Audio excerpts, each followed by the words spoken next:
l'organisation du All Africa Global Media vous remercie d'avoir honoré cette matinée avec votre présence.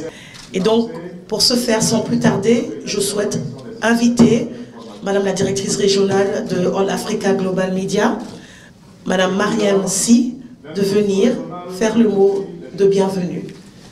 Distingués invités, en vos rangs et qualités, l'Afrique, à l'instar de la communauté internationale, célèbre la Journée internationale de la femme le 8 mars.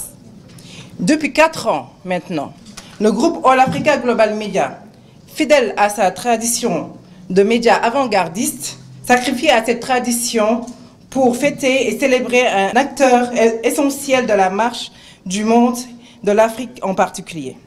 Conscient des enjeux de l'heure, le groupe All Africa Global Media ne peut se permettre de rater ce moment historique pour apporter sa pierre à l'édification d'une vision commune de l'Union africaine devant redonner au continent son illustre d'antan.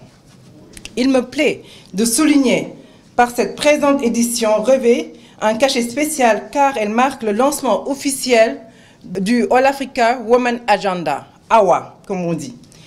Une initiative de notre groupe pour consolider les acquis des années précédentes en droite ligne avec l'un des objectifs de développement durable adopté en septembre 2015 par l'Assemblée générale des Nations unies portant sur la réalisation de l'égalité des sexes et l'autonomisation des filles et des femmes. À notre manière, notre plateforme d'information générale sur l'Afrique veut ainsi réitérer sa forte implication dans le développement communautaire, principalement celui des filles et des femmes africaines. Lancé en 2000, le groupe All Africa Global Media est aujourd'hui le plus grand distributeur digital d'informations et de nouvelles sur l'Afrique. Présent dans 7 pays, le groupe All Africa Global Media est le média leader sur l'information africaine avec 2 sites de référence opérant en anglais et en français. L'expertise et le savoir-faire du groupe ont fait une preuve pour plusieurs structures régionales, continentales, qui lui ont délivré une reconnaissance internationale. Mesdames et messieurs, chers invités, après les 2 premières éditions couronnées de succès à Dakar, All Africa avait délocalisé pour la première fois la célébration de la Journée internationale de la femme en 2017 à Bamako. Une édition qui s'était enrichie du fort plaidoyer de Madame Aminata Maïga Keïta en faveur de la femme africaine. Dans cette dynamique, que notre regard s'est tourné vers notre marraine et sœur, Madame Dominique Ouattara, qui nous a fait l'honneur d'accepter notre sollicitation. Nous vous en remercions vivement, Madame Ouattara.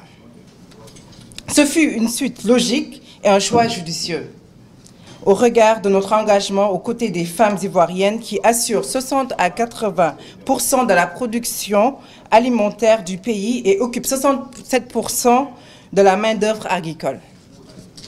Avec les nombreux efforts consentis par les autorités ivoiriennes, les résultats obtenus dans ce sens peuvent servir d'exemple au reste du continent. Honorables invités, All Africa Global Media prend l'engagement à accompagner cette brave dame dans cette mission noble en rendant visibles les nombreuses réalisations de sa fondation.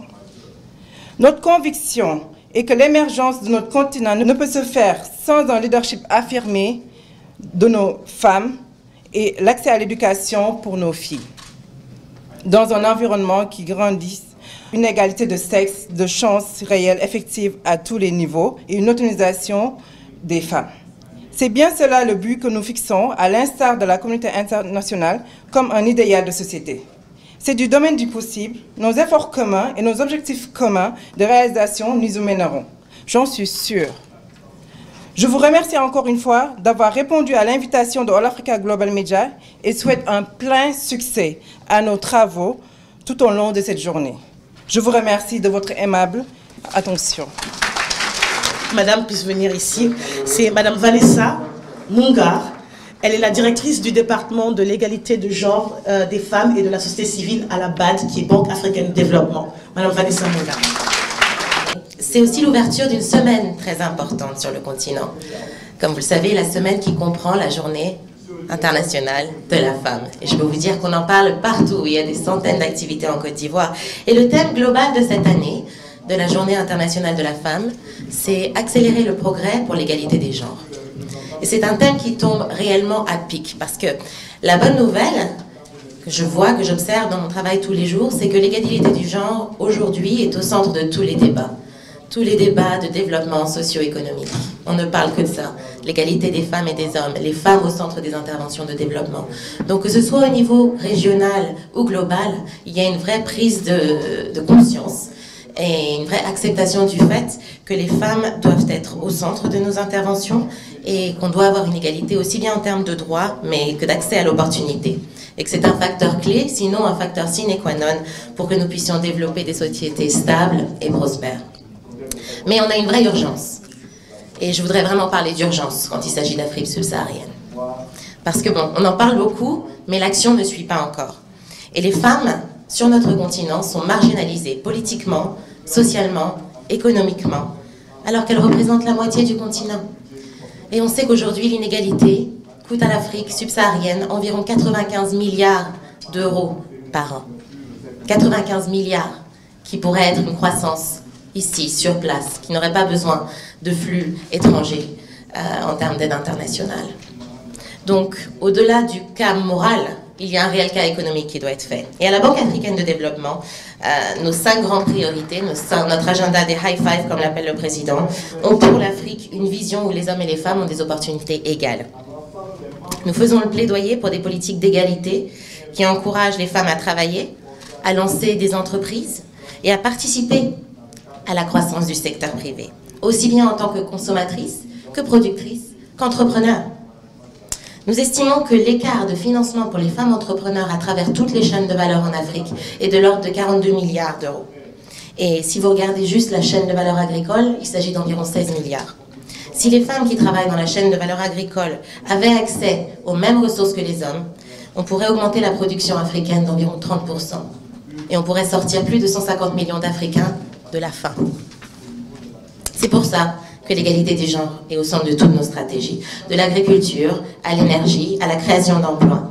Et nous supportons aussi les gouvernements dans la production et la gestion des statistiques en appui aux réformes pour les politiques de genre. Mais bon, le challenge est gigantesque, comme je l'ai dit, et nos mères, nos sœurs, nos filles n'ont pas le temps d'attendre. N'ont pas le temps d'attendre une transformation. Il faut donc qu'on accélère massivement nos interventions en collaboration avec tous les acteurs clés.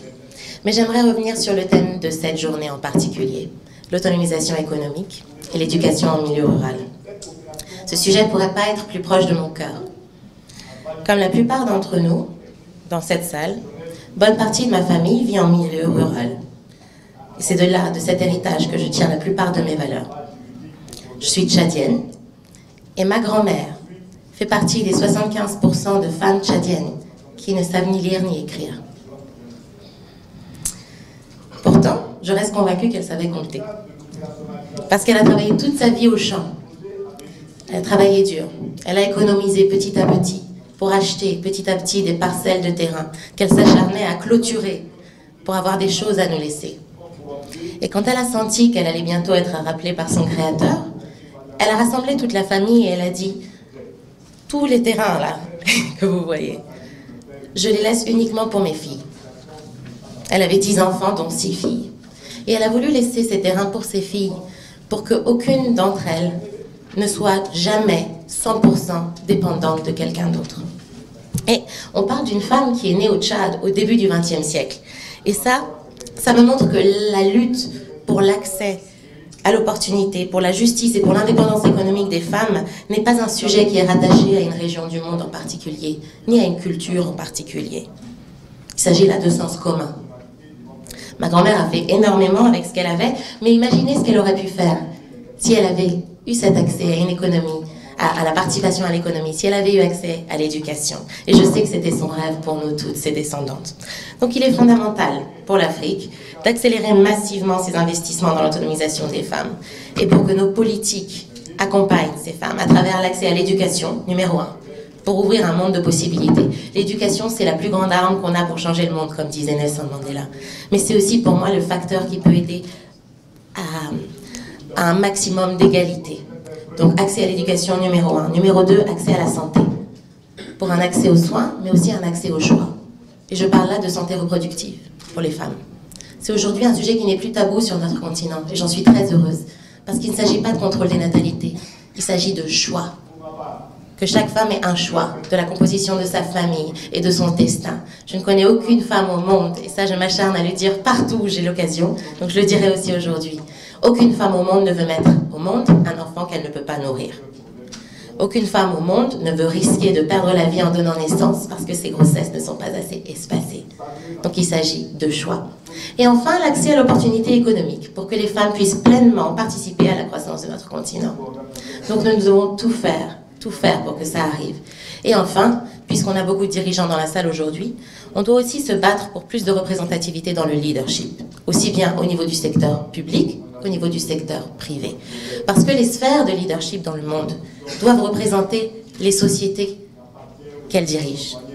Et donc on a besoin de cette diversité sur toutes les strates de la société. Et enfin, la recherche nous prouve aussi aujourd'hui que les entreprises qui, dans leur conseil d'administration, ont de la diversité, ont aussi des meilleurs résultats. Donc il s'agit non seulement du sens commun, mais aussi du sens économique. Et les femmes et leur présence dans le leadership, c'est quelque chose de très important.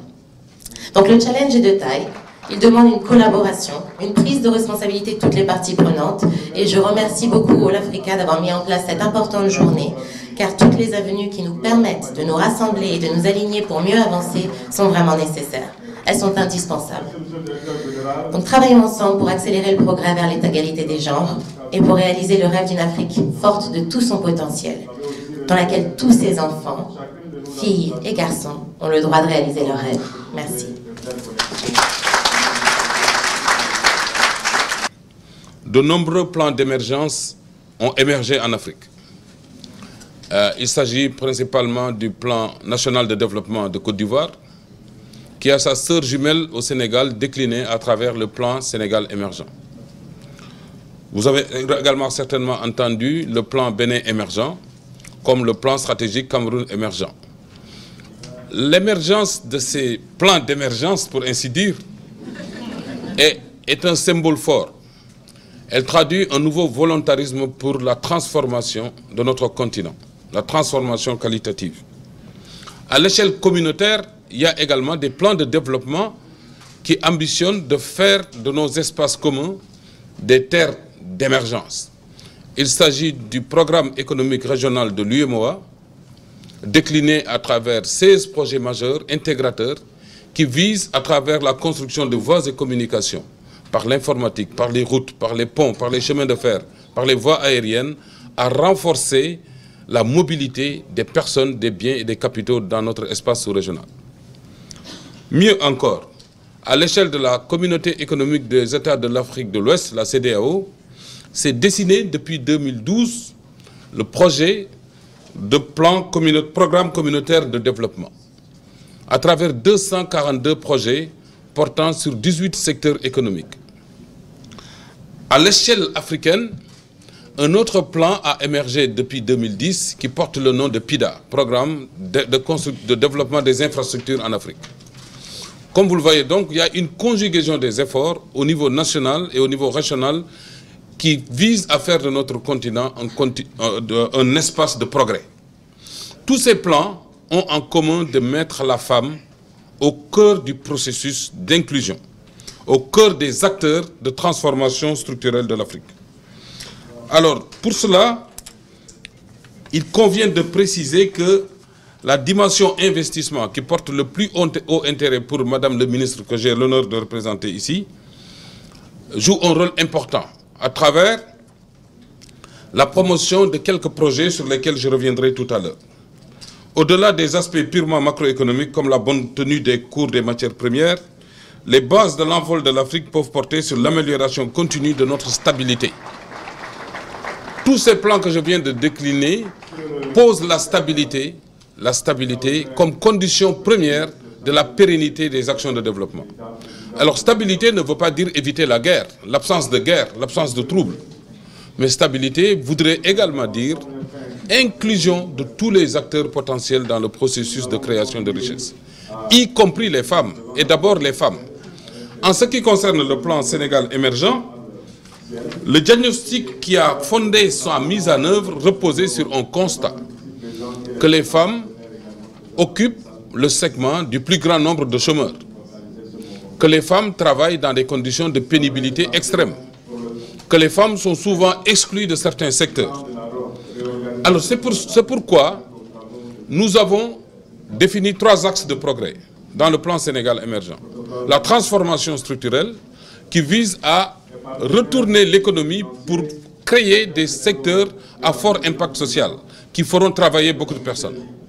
Et cela vise également à créer, sans donner d'indication sur les chiffres, des conditions d'inclusion des femmes et des groupes les plus vulnérables. Je rappelle que le plan comporte donc 3 axes que sont la transformation structurelle, la promotion du capital humain, donc des personnes, du savoir-faire, incluant donc la dimension genre, la bonne gouvernance et l'état de droit. La mise en œuvre de cette ambition a donné lieu à la définition de 27 projets, de 17 réformes sur la santé, l'habitat, les infrastructures, le tourisme, les nouvelles technologies, les mines, si bien qu'il se dessine de plus en plus au Sénégal des groupes de femmes qui visent à prendre leur part active dans la valorisation de ces filières.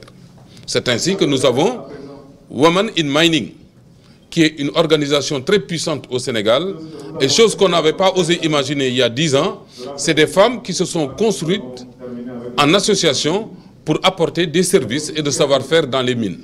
Cette association Women in Mining représente un lot de 252 femmes qui travaillent à fournir des services, des équipements, du matériel, de l'ingénierie pour l'industrie minière au Sénégal. Et cela se passe très bien jusqu'ici. Je précise au passage que le diagnostic macroéconomique qui a précédé le PSE, comme je l'ai dit tout à l'heure, faisait état que le taux de chômage est de 13% chez les femmes, contre 7,7% chez les hommes, 12,2% pour les jeunes actifs de 15 à 35 ans, contre 7,8% pour la tranche de 35-65 ans. En milieu rural, l'exode des jeunes et des femmes actives vers les villes est un signe manifeste du déficit d'emploi. Les femmes représentent plus de la moitié de la population totale et 65% de la population active. Elles constituent un segment déterminant de la dynamisation de l'économie. Dans les zones rurales, elles sont principalement engagées dans l'agriculture et l'élevage. En milieu urbain, le secteur informel constitue souvent la seule opportunité pour l'insertion économique des femmes africaines. Le Parlement sénégalais, qui était historiquement composé en moyenne de 43% de femmes, porte désormais l'empreinte d'une parité intégrale inscrite dans la constitution de notre pays.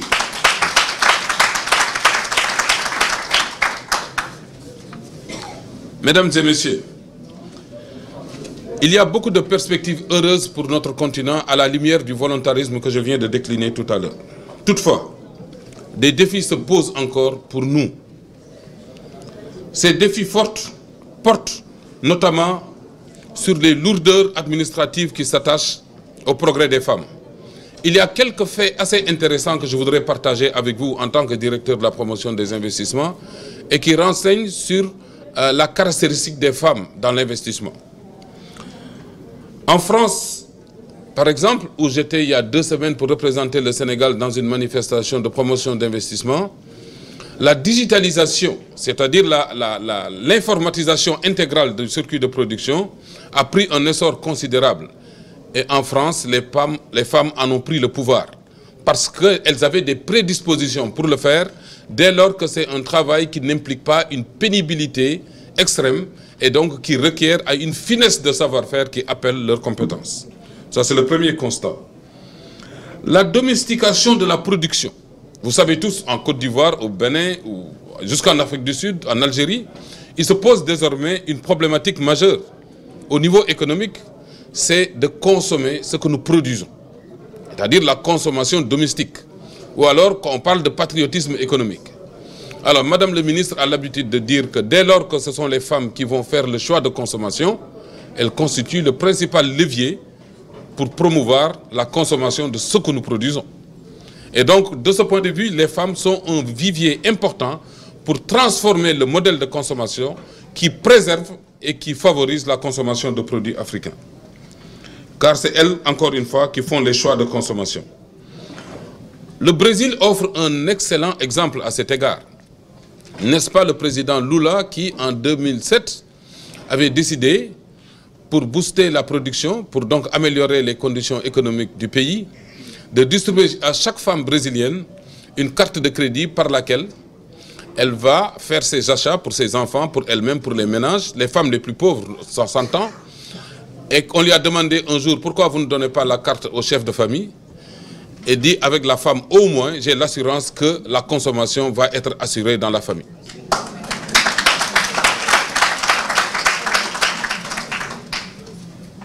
La diaspora africaine, j'en parle parce que c'est un autre constat que j'ai fait en tant que directeur de la promotion des investissements. Les membres de la diaspora qui font des projets dans leur pays au Sénégal, ils ont des fortunes diverses. Mais on a constaté que les projets les plus performants sont des projets portés par les femmes de la diaspora. On a constaté également que les crédits distribués à l'économie ont plus de chances d'être remboursés aux banques si elles sont prêtées aux femmes qu'aux hommes. Allez savoir pourquoi. Mais c'est un constat statistique qu'on a fait également. Je voudrais terminer par réitérer mes vœux de succès pour cette rencontre et vous inviter à méditer une célèbre phrase de la Française Françoise Giroud qui disait ceci. Elle disait qu'il y aura égalité de genre le jour où on aura mis une femme incompétente à un poste de responsabilité. Je vous remercie. Certes, des violences de toutes sortes sont exercées pour les femmes africaines. Elles vivent dans des conditions sociales déplorables et parfois insoutenables. Vous avez bien entendu l'exemple aussi de Madame Vanessa. Nous notons que celles qui le sont dans ces conditions très difficiles sont des jeunes filles, sont des femmes qui ne sont pas scolarisées. Elles le sont le plus souvent retirées de l'école à cause des difficultés économiques, des familles ou des pesanteurs socioculturelles qui les discriminent. Une situation encore plus saisissante dans le milieu rural. Il faut reconnaître que le milieu rural, les femmes se battent pour pouvoir lire et écrire. Les femmes se battent pour pouvoir intégrer la société. Et je reviens toujours au propos de Vanessa, mais elles savent compter.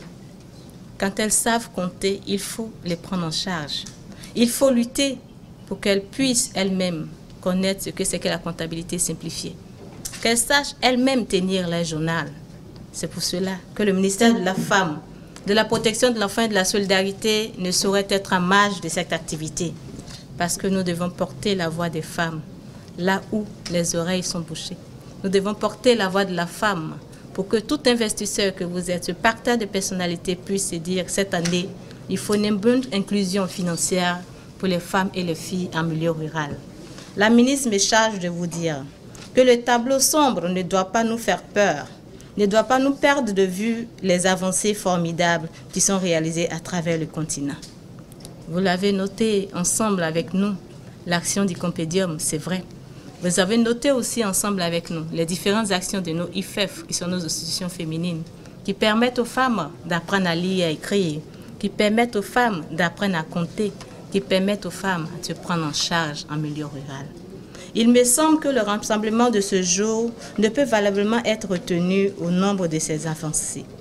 Nous avons beaucoup d'éléments à dire, mais aujourd'hui, nous saluons cette assemblée qui nous permet à nouveau de parler des femmes, qui nous permet à nouveau de mettre l'accent sur la condition des femmes, de sorte que nous puissions avoir une issue heureuse. Par ailleurs, il faut noter, comme le dit Madame le ministre, de rappeler que le taux de scolarisation des filles en Afrique, et notamment en Côte d'Ivoire, a beaucoup progressé. Grâce à vos différentes actions, comme All Africa le fait tous les jours, nous notons de plus en plus les femmes dans d'autres activités telles que les politiques, telles que l'entrepreneuriat. Parce que vous avez ici aussi avec nous Madame Touré, qui se bat aussi pour l'entrepreneuriat des femmes. Nous vous remercions d'être toujours avec nous. Nous notons à toute échelle l'engagement et le leadership féminin dans le domaine de l'entrepreneuriat ainsi que de la société civile qui sont nettement perceptibles aujourd'hui. Les dispositions législatives et institutionnelles marquant et promouvant l'égalité des droits et de la parité, l'égalité de la participation des hommes et des femmes au développement économique et social et culturel s'inscrivent de manière progressive et indélébile dans l'évolution de la société africaine. Vous notez avec moi que nous luttons pour la loi sur la parité. Nous luttons pour que les femmes aient un bon pouvoir aux assemblées élues. Nous y adonnons et nous comptons sur les voix de chacune de vous pour que cela puisse prospérer, que la loi puisse être enfin adoptée. En off, tout à l'heure, j'étais en train de plaider aussi auprès de Madame la ministre conseillère de la présidente que nous espérons que pour les élections sénatoriales, les tiers désignés pour le président de la République puissent avoir quand même la moitié, que ce soit les femmes.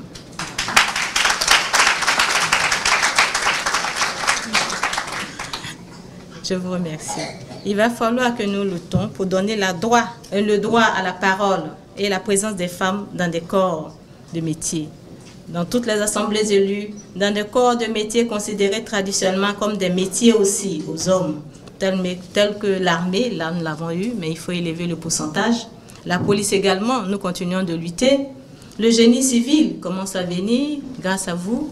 L'entrepreneuriat aussi, l'architecture, le journaliste d'investigation et j'en passe sont désormais des acquis, mais ce n'est pas pour autant que le ministère de la Femme baissera le bras. Nous allons continuer à maintenir notre plaidoyer. Les structures favorisant l'inclusion financière des femmes à travers des microfinances et des fonds d'aide aux femmes, dont le FAPSI, initié par la Première Dame, est un exemple très éloquent qui témoigne des efforts consentis ici et là pour sortir les femmes de la léthargie dans laquelle plusieurs siècles d'obscurantisme l'avaient reléguée. Nous pouvons continuer d'égrener à volonté le chapelet glorieux de la marche irréversible des femmes africaines vers l'autonomisation. Mais nous savons qu'ensemble, nous allons pouvoir y arriver. Ensemble, comme le Nord All Africa aujourd'hui, que l'Afrique n'est pas condamnée. Les femmes africaines ne sont pas condamnées. Elles se battent et elles vont y arriver. Parce que de nombreuses organisations au niveau mondial, régional et national œuvrent pour l'amélioration des conditions sociales des femmes et pour plus d'égalité entre l'homme et la femme. Car l'Afrique ne condamne pas la femme, mais l'Afrique doit aider la femme à s'épanouir. Nous savons que les hommes et les femmes engagés œuvrent pour la situation de la femme, pour que cette situation change. J'adresse pour cela des mots d'incitation à tous ceux qui sont dans la salle aujourd'hui.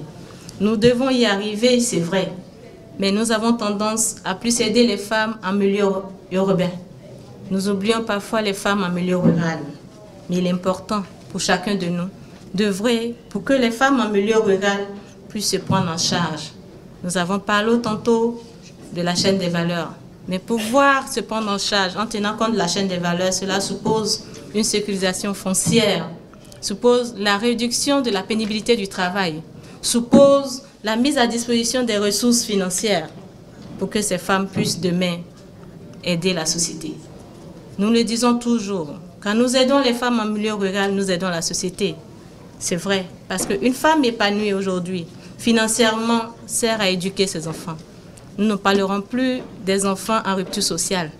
Nous ne parlerons plus des enfants de la rue, parce que les femmes se battent pour leurs enfants. Une femme qui réussit aujourd'hui à se prendre en charge financièrement aidera son homme. Son homme aura moins de soucis au travail. C'est ce qui compte le plus. Il ira moins stressé parce qu'il reviendra et saura qu'il y a quelque chose dans la sauce, quelque chose sur la table. Et c'est très important pour l'équilibre familial.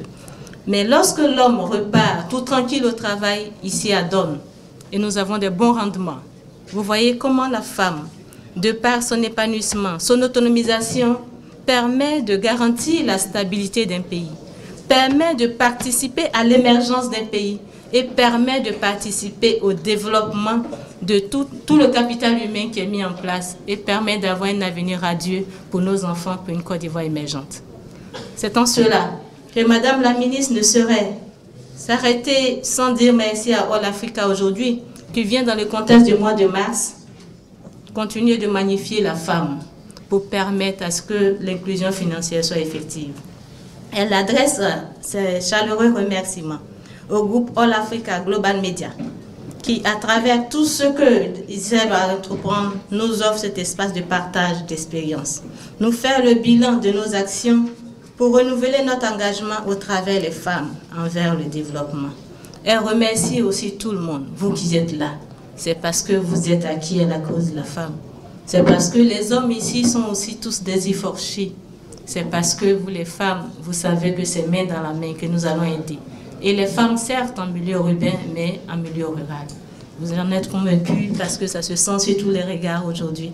Merci à vous d'être là. Elle cherche aussi, à travers cette communication, que nous puissions donner une preuve éclatante, que ce ne soit pas que des simples déclarations, et que nous puissions, à travers nos actions, amener les femmes rurales, en cette année déjà, de sentir un changement dans leur vie. Mesdames et messieurs, les travaux de ce jour viennent aussi donner un point particulier à ceci, comme elle le disait. Il faut démontrer que l'inclusion financière pour l'autonomisation des femmes et des jeunes filles en milieu rural est un bon thème choisi pour cette année de la Journée internationale de la femme en Côte d'Ivoire.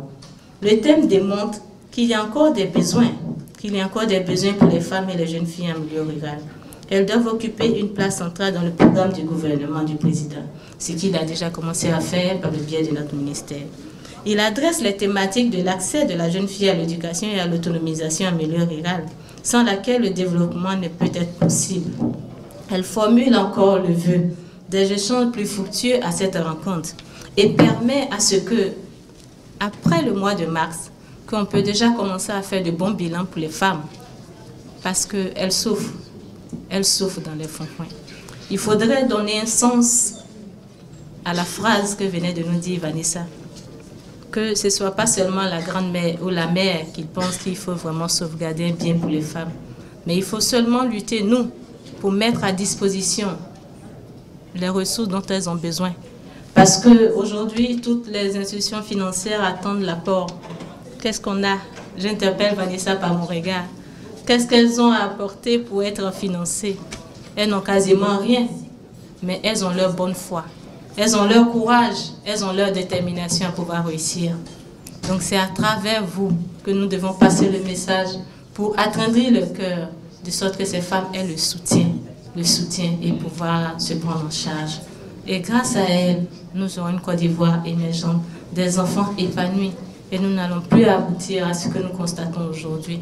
Parce que quand les femmes sont obligées de se débrouiller elles-mêmes, aller mener d'autres actions très tôt le matin, elles ne sont toujours pas là. Elles n'ont plus le temps de veiller sur les enfants.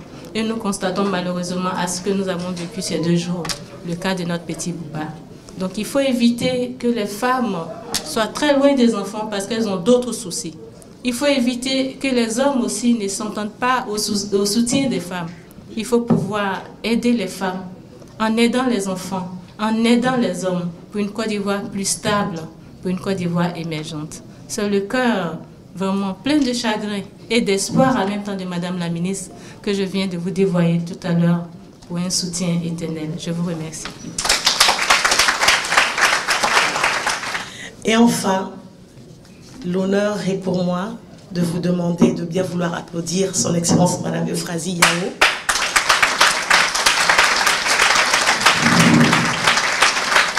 Ministre, conseillère spéciale du genre du président de la République de Côte d'Ivoire et présidente du Compétition des femmes. Permettez-moi déjà de dire merci. Merci à Vanessa qui nous a permis de rentrer en nous-mêmes, d'aller retrouver les femmes rurales et de savoir ce que nous devons faire. De remercier la directrice de All Africa, cette grande structure de communication qui va amplifier ce que nous faisons et ce que nous disons. De remercier M. Si, qui a dit, et je suis totalement d'accord, que investir dans les femmes, investir dans l'humain, c'est investir dans les femmes et les hommes. J'aime bien ça, M. Si. Et je remercie Madame la représentante de la Première Dame, on va dire, vous représentez la ministre de la Femme, vous représentez la Première Dame, Madame la directrice de cabinet. Merci de tout ce pouvoir que vous me donnez. Dès que vous avez commencé à parler, les femmes me regardaient. Je dis, mais elle m'a tué. Alors que vraiment, nous sommes d'accord pour collaborer avec le ministère pour qu'on puisse aller de l'avant. Le moment est favorable. Ah non, j'ai pas bien entendu, attendez. Le moment est favorable. Et ce moment c'est maintenant. Ce moment c'est maintenant. On dirait que vous connaissez. Bon, il n'y a pas de ça. Alors, Madame la représentante de Madame la Première Dame de Côte d'Ivoire, Madame Dominique Ouattara, marraine de cette cérémonie, et bien sûr représentant ma sœur, Madame Koné Marietou. Madame la représentante, la directrice du département de l'égalité de genre, la représentante de la BAD d'abord, mais je préfère dire son titre pour que vous sachiez. Directrice du département de l'égalité du genre, des femmes de la société civile à la Banque africaine de développement. Monsieur Aboulaye Ly, directeur des investissements, représentant la ministre de la promotion des investissements, des partenariats du développement des services de l'État du Sénégal. Monsieur Amadou Mokhtar, on vous a signalé, membre du panel de haut niveau sur l'autonomisation économique des femmes du secrétariat général de ONU Femmes, président exécutif d'All Africa Global Media. Monsieur Rotimi Josaya, directeur Afrique de l'Ouest et du Centre de plan. Madame Mariama Si, directrice régionale d'All Africa. Madame Awassal, directrice du bureau pays de coordonnatrice du programme OSIWA. On a déjà entendu parler de OSIWA. Vous êtes là, merci. Monsieur Nabil Adjami, vice-président de la Chambre de commerce et d'industrie, directeur général de SACRI. Madame Oka Madeleine, chargée de programme à ONU Femmes. Madame Massobet Touré Diabaté, présidente directrice générale du groupe CITA.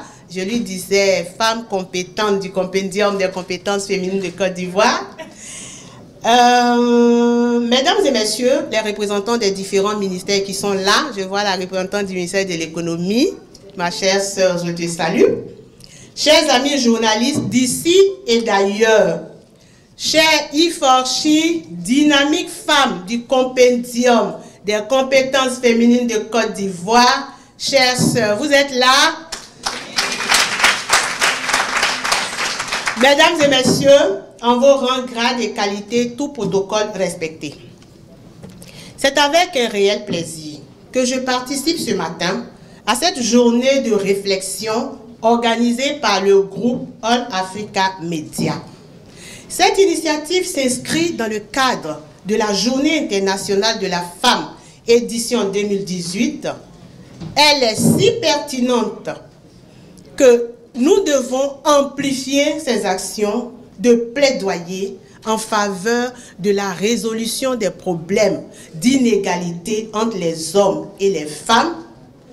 Elle est également pertinente parce que aujourd'hui, le groupe All Africa est l'un des plus grands distributeurs digital d'informations et de nouvelles sur l'Afrique. On va les applaudir. Ils sont à l'initiative de cette activité. Je sais que nous attendons toutes et tous cette journée de justice, j'ai envie de dire, de l'équité, de l'égalité des chances entre les hommes et les femmes pour un développement plus inclusif, plus durable pour le continent africain. C'est pourquoi, avant tout propos, je voudrais saluer avec vous tous les Iforchi du monde, de l'Afrique, et particulièrement ceux de mon pays, la Côte d'Ivoire, et le seul pour l'instant, c'est son Excellence, Monsieur Alassane Ouattara, président de la République de Côte d'Ivoire. Je voudrais vraiment le saluer pour ses actions à la fois stratégiques. Vous savez que la constitution de la Côte d'Ivoire est une constitution qui prend en compte véritablement les questions de genre. Nous, on l'appelle constitution pro-genre et pro-paix. Et ça, ce sont des actions stratégiques du président. Je voudrais aussi qu'on le remercie pour ses actions pratiques. Ces actions qui font tâche d'huile. Vous savez, le plus grand parti de notre pays, la Côte d'Ivoire, je parle pour nos amis qui sont venus d'ailleurs, nos frères, sa présidente, c'est une femme. Son secrétaire général, c'est une femme. Et c'est le RDR qui est le parti du président Alassane Ouattara. Je voudrais également adresser mes remerciements à Madame la Première Dame de Côte d'Ivoire, Madame Dominique Ouattara, la marraine du compendium des compétences féminines de Côte d'Ivoire, qui a mis en place le fonds d'appui aux femmes de Côte d'Ivoire d'un montant aujourd'hui de 10 milliards et qui soulage énormément les femmes du milieu rural.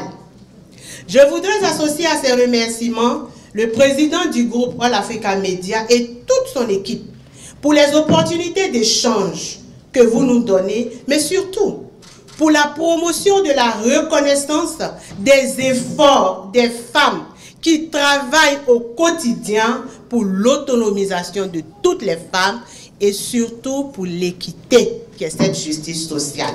Honorables invités, mesdames et messieurs, dans un rapport, un de ces rapports, l'UNICEF a révélé, et je cite, « Les femmes accomplissent 66% du travail mondial, produisent 50% de nourriture, mais perçoivent 10% de revenus. » C'est la citation. Laissez-moi finir. Bon, vous êtes obligés, je suis obligée de répondre parce que ça, ce n'est pas de moi. Alors, dans un de ces rapports, l'UNICEF a révélé que les femmes accomplissent 66% du travail mondial, produisent 50% de nourriture, mais perçoivent 10% des revenus et détiennent 1% de propriété. Fin de citation. Il s'agit là d'une situation d'injustice dont la nature ne pourra changer qu'avec le temps et si nous sommes tous et toutes engagés pour pouvoir combattre cette injustice. Je regarde les hommes et les femmes. C'est ensemble que nous pouvons combattre cette injustice. Toutefois, l'intensité avec laquelle cette injustice est vécue s'accroît quand on passe du milieu urbain au milieu rural. Ça veut dire que si cette injustice se vit en milieu urbain, là où nous sommes à Abidjan, mais quand on rentre à l'intérieur du pays, ça devient encore plus compliqué. Pourtant, nul ne peut nier l'importance du rôle de la femme rurale, tant au niveau de la famille que de la communauté. C'est là l'équation. Il est donc important pour nous de poursuivre la lutte pour l'autonomisation des femmes et surtout des filles en milieu rural. Et je suis d'autant plus satisfaite, plus heureuse, plus déterminée qu'il s'agit d'un thème qui me passionne. Vous le savez, pour vous qui êtes en Côte d'Ivoire, depuis plus de 15 années, nous travaillons dans ce secteur.